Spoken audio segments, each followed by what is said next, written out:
আপনি আপনার পছন্দের, আমাকে বাদ দেন, আপনার পছন্দের হুজুরকে বলবেন যে হুজুর ধরেন আমি নামাজ মন খুশি খেয়াল খুশি প্রায় পড়ি না, শুধু জুমা পড়ি, মাঝে মধ্যে জুমা মিস যায়, ইসলাম আমাকে কি বলে একটা হাদিস পড়ে শোনান।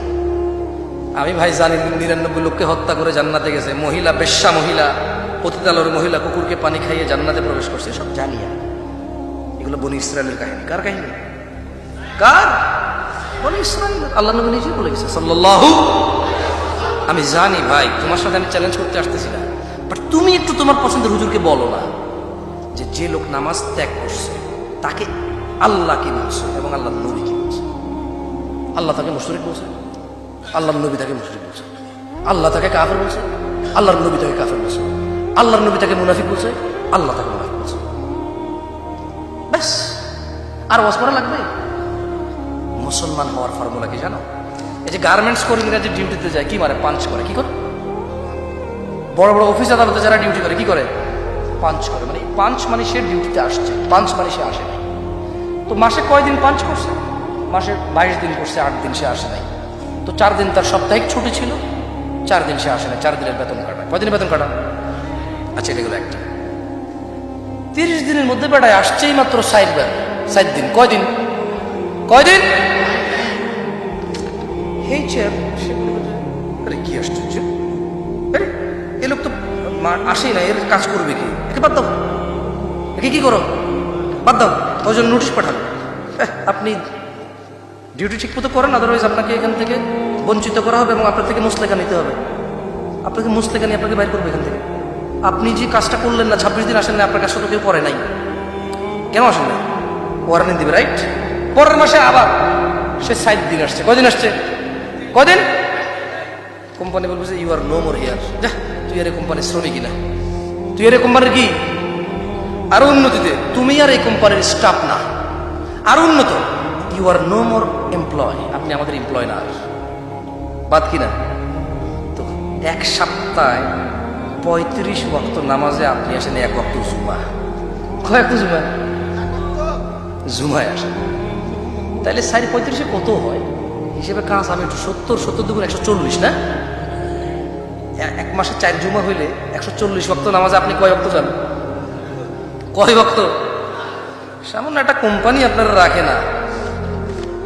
পাবনার মানুষ, আমি চলে যাব এখান থেকে, তোমাকে একটা ছোট্ট নসিহত করে তুমি এটাকে লিখে নাও, মেনে নাও, সফলতা তোমার আসবে ইনশাআল্লাহ। যদি তুমি ছেড়ে দাও আমার যায় আসে না। আশহাদু আল্লা ইলাহা ইল্লাল্লাহ ওয়া আশহাদু আন্না মুহাম্মাদান আবদুল্লাহি ওয়া রাসূলুহু, এই কথা বলে মুসলমানিত্বে জয়েন করা লাগে। কি করা লাগে? মানে চাকরি যেরকম ডিউটি জয়েন করে না, চাকরি নিয়োগ হয় না? তো যেই ব্যক্তি আশহাদু আল্লা ইলাহা ইল্লাল্লাহ বলে ওয়া আন্না মুহাম্মাদান আবদুল্লাহি ওয়া রাসূলুহু, সাক্ষী দেয় যে আল্লাহর নবী হচ্ছে আল্লাহর প্রেরিত বান্দা ও রাসূল, সে কি করলো? সে হলো মুসলমানে জয়েন করে ফেললো, মানে সে আশ্রয় নিরাপত্তায় চলে আসছে। কোথায় আসছে? কোথায় আসছে? যে ব্যক্তি ইসলামে আসছে সে কোথায় আসছে? নিরাপত্তায় আসছে আগুন থেকে, নিরাপত্তায় আসছে জাহান্নাম থেকে। এইবার সে মুসলমান হওয়া যায় না, মুসলমান হয়ে থাকতে হয়। মুসলমান কি করতে হয়? বুঝে আসছে? তোমার শেখকে জিজ্ঞেস করিনি ঠিক বলছি না ভুল বলছি? দেখো, এগুলো হানাফি, শাফি, মালিকি, হাম্বলি এরকম কোনো কথা না যে তুমি ঝগড়া করবো আপসে। সুন্নি, চিশতি, সাবরি, তরিকত, হাকিকত, মারেফত, শরীয়ত, এমন কোনো কথা না যে তুমি তর্ক করবা বসে বসে। সবে বরাত আছে না নাই, এমন কোনো কথা না যে তুমি তর্ক করবা। 27 রমজানে কি সবে কদর নাকি 21, 23, 25, 27, 29, এটা এমন কোনো বিষয় না যে তুমি তর্ক করবা। সবে মেরাজে কোনো ইবাদত আছে নাকি নাই, এমন কোনো বিষয় না যে তুমি তর্ক করবা। তোমার যে হুজুর খুশি সেই হুজুরকে জিজ্ঞেস করিও যে মুসলমান মানুষ হইতে পারে না একদিনে, মুসলমান কন্টিনিউ হইতে হয়। কি করতে হয়? হইতে থাকতে হয়। কি করতে হয়? হইতে থাকতে। ফর এক্সাম্পল, মুসলমান হয়ে গেছে, এবার ফজরও যাই বললো যে লাব্বাইক ইয়া আল্লাহ, ইয়া আল্লাহ আমি আপনার উপর যে ঈমান আনছিল ঠিক আছে, আমি বহাল রাখছি ঈমান। জোহরে আয়সা বলবে ইয়া আল্লাহ ঈমান বহাল রাখছি আপনার উপরে, এখন ঈমান রাখি। আসর আসবে, প্রমাণ হবে যে আল্লাহ ঈমান থেকে ফিরি নাই। মাগরিবে আসবে, আল্লাহ ঈমান থেকে ফিরি নাই। ইশায় আসবে, আল্লাহ ঈমান থেকে ফিরি নাই। পরের দিন যাবে, বলবে আল্লাহ আজকেও ফিরি নাই। পরের দিন যাবে, বলবে আল্লাহ আজকেও ফিরে নেই। লোকটা যদিও জুয়া খেলে, লোকটা যদিও মদ খায়, লোকটা যদিও নেশা করে, লোকটা যদিও মারামারি করে, লোকটা যদিও অনেক অন্যায় করে, মুসলমানিত্ব রাখতে হলে নামাজে আইসা দিয়ে যেতে হবে 5।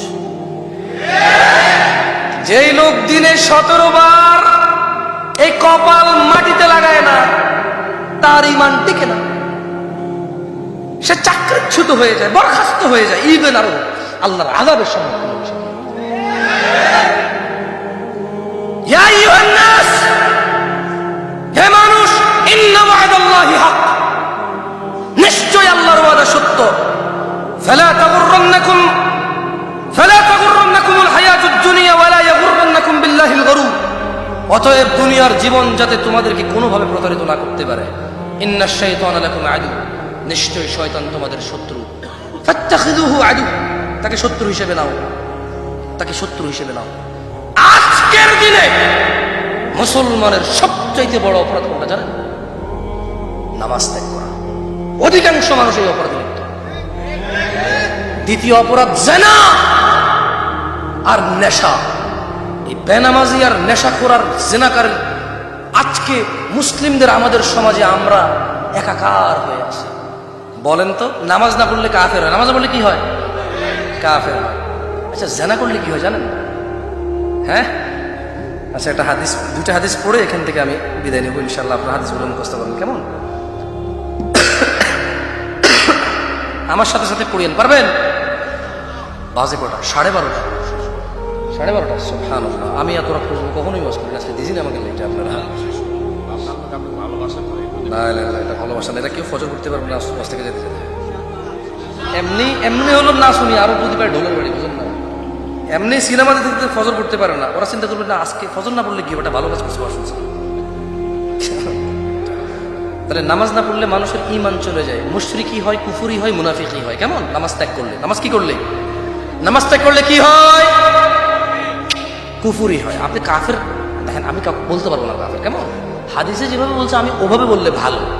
আদারওয়াইজ হাদিস থেকে বের হয়ে কথা বললে, নিজে নিজে চালাকি করে কথা বললে এটা বিশৃঙ্খলা হবে, বুঝছেন? সুন্নতের বাহিরে কখনো শৃঙ্খলা নাই। সুন্নতের বাহিরে কি নাই? নামাজ ত্যাগ করলে মুনাফিকি হয়। কি হয়?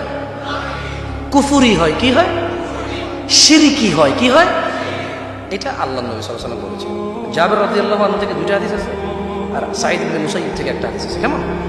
আচ্ছা, তাহলে নামাজ ছেড়ে দিলে কুফরি হয়, শিরকি হয়, মুনাফিকি হয়। এবারে আসেন আর 2টা অপরাধ, নেশা এবং জিনা, যেটা আজকে আমাদের যুবকদের ছড়াছড়ি, রাইট? এই 2টা অপরাধ করলে কি হয়? কি গুনাহ হয়, নাকি গুনার সাথে সাথে অন্য কিছু আমরা এটা শিখে নেব? কেমন?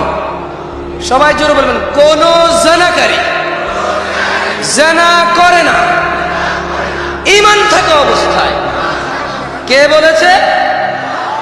কে বলেছে? আল্লাহর নবী সাল্লাল্লাহু আলাইহি ওয়াসাল্লাম। খাইয়ে লেছেন? এটা শেষ হাদিস, এটা অন্তত খাইয়েন না, এটা তো ব্রেইনে নেন।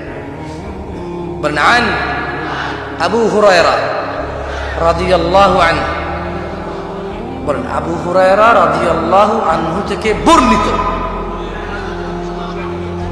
তিনি বলেছেন। তিনি কে? তিনি আবু হুরায়রা। কে বলেছে? বর্ণনা কে করেছে? বর্ণনা কে করেছে? যে আল্লাহর নবী বলেছে। কি বলেছে?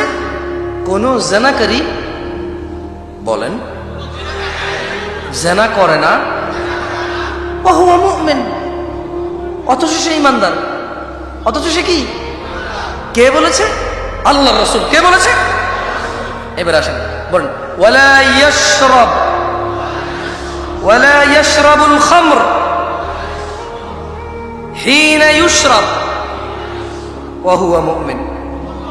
কোন নেশাকারী নেশা করে না ঈমানদার থাকা অবস্থায়। তাহলে যখন মানুষ জিনা করে কি থাকে? কি থাকে? যখন মানুষ নেশা করে কি থাকে?